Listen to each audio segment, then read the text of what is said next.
inson hayotini o'zgartirish osonmi, qiyinmi?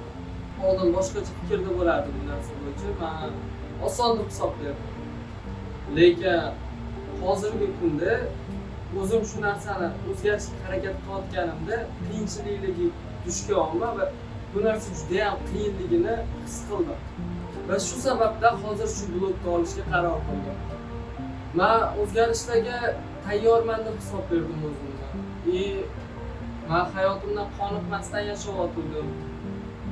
Va bu narsalarni men to'g'rilash maqsadida o'zimga intizom joriy qildim va har kuni o'sha intizom asosida kunlik planimni tuzib va o'sha plan bo'yicha men o'zimni hayotimni o'tkazadiganman.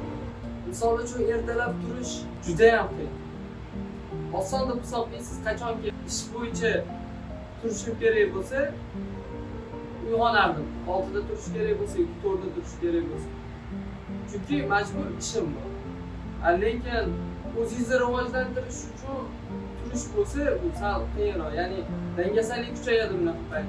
Va o'zimni hayotimni o'zgartirish davomida yana qanaqa qiyinchiliklar kelyapti desanglar, rejalashtirgan narsam o'xshamay qolyapti bir xil payt.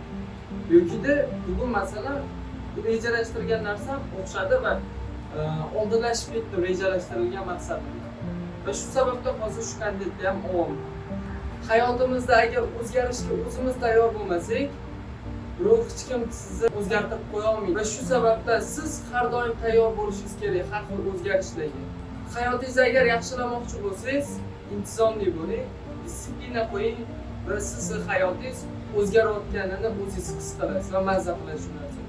Shu kungacha men dangasaligim kuchli bo'lgan, har xil bo'lar bo'lmas videolar ko'raverardim, даже o'yinlar o'ynardim. Vaqtimni bekor sarf berdim xullas. Lekin hozirgi kunda intizom qo'yganimdan keyin vaqtim hammasi qatqalojni o'zim istagandek ketyapti. Hamma narsaga vaqt ajratganimga ulguryapman, ertalab turyapman, kitob o'qiyapman. Kechqurun kelyapman, ertaroq uxlayapman. Ovqatlarim ham o'z vaqtida yeyilyapti. Foydali ovqatlar yeyapman. Afsuski men Instagramni ham yurg'izaman. Klientlarning Instagramini yurg'izib, o'shanda men majburan bo'lar bo'lmas kadrlarni, bo'lar bo'lmas videolarni ko'rib qo'yaman.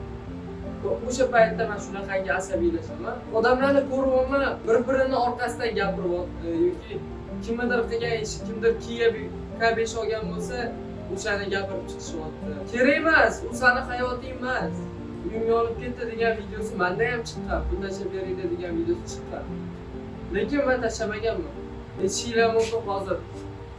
Yo, sen birovga yaxshilik qilmading, tam uy yonib ketganda podдержка qilish kerak edi. Qilganlarning ahvoli nima bo'ldi? Kimgadir boshiga kulfat keldimi? U narsa bekordan bekor kelmagan, sinov bo'lib kelgan bo'lishi.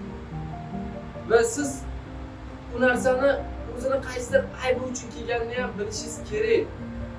Chunki men hayotimda shunaqa holatlar bo'lgan, xatoyim borligini bilganman va o'sha ishdan keyin boshimga qanaqadir muammo kelgan bo'lsa, muammoni ham endi hal qilib qo'yish kerak degan.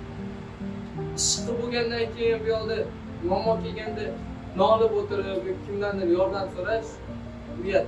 Ayvonda turib video o'qiyman va bunaqa tabiatda ilhom ham keladi. Teran fikrlisiz, sog'lomlashasiz bunaqa havoda nafas olayotganingizda. Shunaqa yaqin. Agar video foydali bo'lgan bo'lsa, do'stingizga ham yuborib qo'ying, chunki u ham o'z vaqtini bekor sarflayotgan bo'lishi mumkin. Like bosib qo'yinglar, like bosinglar. Bundan ham zo'r kontentlar chiqaraman hali. Hali endi boshlanishi, bu 3-kun intizomim. Keyinchalik bundan ham zo'rroq natijaga erishaman va bundan zo'rroq videolar chiqaraman. Foydali kontent chiqarishga qaror qilganman. O'zimga ham foyda bo'ladi.